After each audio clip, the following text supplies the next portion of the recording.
If you're holding on to a whole lot of fat that you don't need, and you've probably got a diagnosis of insulin resistance, pre-diabetes, hypertension, elevated LDL, and you've probably been told that this is a lifelong condition, in this video, I'm gonna give you some basic guidelines to incorporate so your body can naturally fall into a healthy body fat percentage and those metabolic diseases can just fall away. At the end, I'm gonna talk about the most important concept, and I'm gonna incorporate some research that is going to cement some of these ideas into you. So the biggest contributor is no, it's not the food that you're eating, it is physical activity or partially physical stagnation. One of the biggest determinants of longer life, happy, more energized life is the physical activity that you're doing. And they found this in research where they showed that a sedentary lifestyle is worse than your diet, drinking, and even smoking. So even if you're eating really clean, if you're not moving your body, you're gonna have a huge dent in your health. I'll always say that a triathlete on a bad diet will be happier, healthier, live longer than a person with a sedentary lifestyle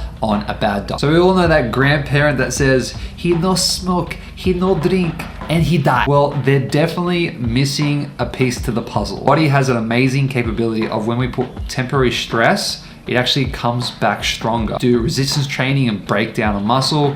The next week, you'll be able to do more because it's built more tissue and adapted. This can be seen in reverse, right? If you see astronauts go into space, because they don't have any load on their joints anymore, the body adapts and says, we don't need the strength in the bones, so their bones become more brittle and weak. And if you're physically stagnant, your mitochondria aren't even doing any work. And our mitochondria is the life force of how we produce energy.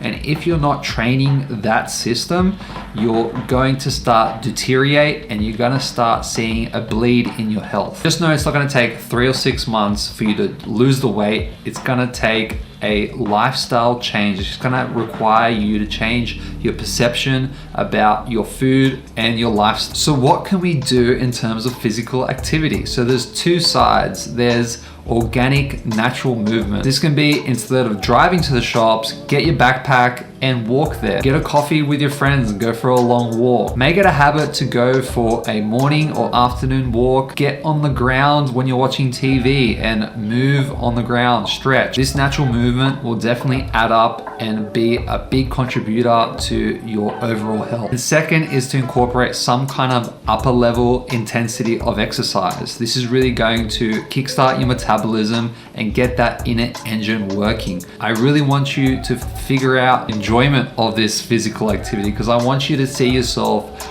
doing it 6 months, 12 months, multiple years. So find something that you enjoy. And this can be something like distance training, high intensity interval training, or some kind of cardiovascular zone 2 training. And with those forms of training, I want you to apply some kind of progressive overload. So if 1 week you walk 10 minutes around the block, the next week, try and go a bit further, a bit faster, a bit more intense. You're gonna be able to push that threshold further and further and have fun with it. Realize that you're getting better and stronger, and this is going to be some kind of delayed gratification. And probably the most important, which is consistency and sustainability. If you're smashing yourself in the gym 5 days a week for 2 months compared to the person that trains once a week for 1-2 years, the person that's training once a week is gonna have a lot better results. Okay, now that you're moving your body, let's talk about food. Now, a study that they did with 2 groups, one eating ultra processed food, the other eating whole food, but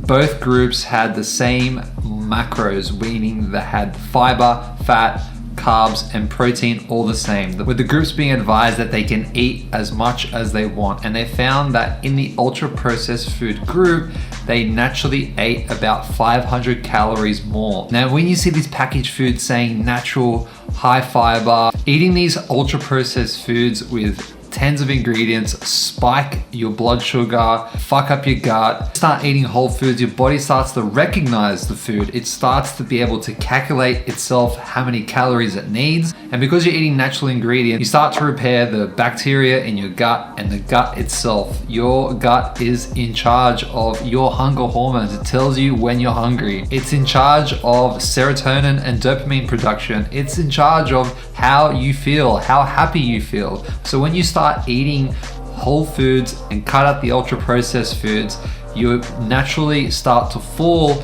into a balance, and then you'll start to get into a normal weight range. It's into a diet that you can try, which is to not count your calories, but to focus on what foods you're putting into your bodies. If you're eating majority, I'm talking 80 to 90% whole foods, eat to where you're satiated and full, and pair that with exercise, consistency, sustainability over a long period of time where you're enjoying the whole foods you're eating, you're enjoying the exercise you're doing. You'll see your body will gradually go to a healthy weight range. There's a massive gray area in what we classify as healthy or whole food. It can be a tricky market. Packaging can say natural, high in fiber. A rule I like to follow, if it's 1 to 2 ingredients, that is what you classify as whole food. But when you go into these ultra processed cereal aisles that say granola, but really it's got about 15 ingredients, with probably the second ingredient being sugar, and that is an ultra processed food. So buy single ingredient items instead of buying your cereal.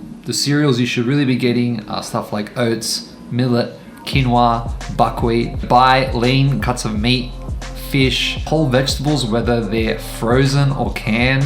Buy canned beans. Eating that diversity of whole foods will again repair your gut, repair the bacteria in your gut, make you feel happier, fuller, regulate your hormones, regulate your hunger hormones. Coming out of long-term obesity and long-term metabolic disease shouldn't be a grind, all right? It should be a balanced process where it eventually will become easy and then the weight just falls off. Before we kick on to some easy tricks for sustainability, make sure you give it a follow and hit that notification bell. Building a community of individuals that go, hey, I want to be happier, healthier, and I want to be growing in all aspects of my life. Simple shit, right? You can also pop over to my Instagram. I share nutritional science tips, great little educational bites. All right, well, Mike's saying don't eat processed food, don't eat junk food, move your body, work out, and be consistent. We all know this, but how to ensure some sustainability and some, I would like to say, a push and pull in health. Now you can apply some of these rules to ensure your sustainability. And this is the 80-20 rule. 80% of the time you're eating whole foods, with 20% being discretionary. And that discretionary can obviously be up to you. And that could be in the category of ultra processed food if you want. And you can still enjoy the foods that you love. If you love eating pizza and pasta, you can do a simple swap. Instead of eating cereal for breakfast, swap it out for some whole grain like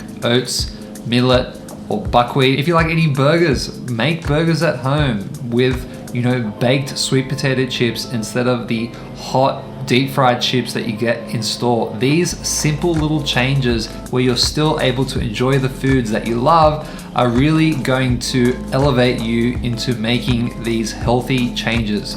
Instead of eating ice cream, get Greek yogurt, some fruit, and this will really hit that craving that you might be experiencing. There's endless swaps, and some people don't like this one, but I like to incorporate one cheat meal a week where I get to have whatever I want. Sit down and enjoy yourself. You've done your physical activity for the week, you've naturally moved your body, you've been eating whole foods through the week, and now you can sit down that once a week that you booked in for yourself and enjoy yourself. And I love showing this last principle, which is take your power principle, right? It's also aligns with delayed gratification. I always say to my clients, how did you feel after you did your workout? How did you feel after you ate healthy?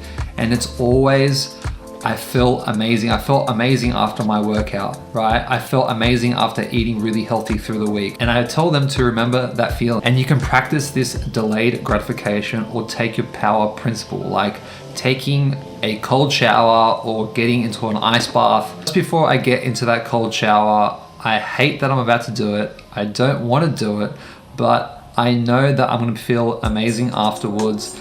And I know that the benefits for my body in the long term. Temporary discomfort I'm willing to go through to have the delayed benefit, right? And you can train your body to do this and apply this in all aspects of your life, like when you do your physical activity. So I encourage you to lean into discomfort and enjoy it. And don't forget, your words and your thoughts are powerful, okay? If you're defining yourself by the weight you're holding or your metabolic diseases that you have, and you say to yourself that this is who I am and I can't change anything about that, one of the first steps is to realize that you're capable of making those changes that you want to. And the aspects about you of you having your excess weight and your metabolic health disorders will start to separate from yourself, and it will become easier to make those changes in life. I'm Mike, I'm an accredited nutritionist. Please let me know about your thoughts in this video. There's many ways to achieve